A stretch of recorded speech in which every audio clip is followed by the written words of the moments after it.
Alright guys, a quick one. Here, I'll detail how to enable Android safe browsing on Samsung Galaxy A54. So if you have the Samsung Galaxy A54 in the A series, and now you want to turn on or enable safe browsing on your Android device, then here's a video for you. So if at the end of this you found this offer informative, please don't forget to like and then subscribe.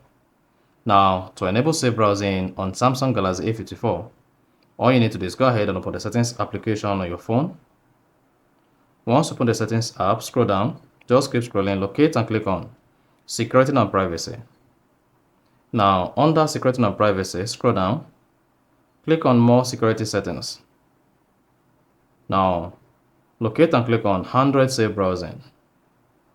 Once you click on that, you see Android safe browsing is on. Now scroll down, make sure you turn on use live threat protection. If live threat protection is disabled, then go ahead and use live threat protection to use the latest of safe browsing with more accurate threat detection. Then you're good. So that's exactly how to enable Android safe browsing on Samsung Galaxy A54.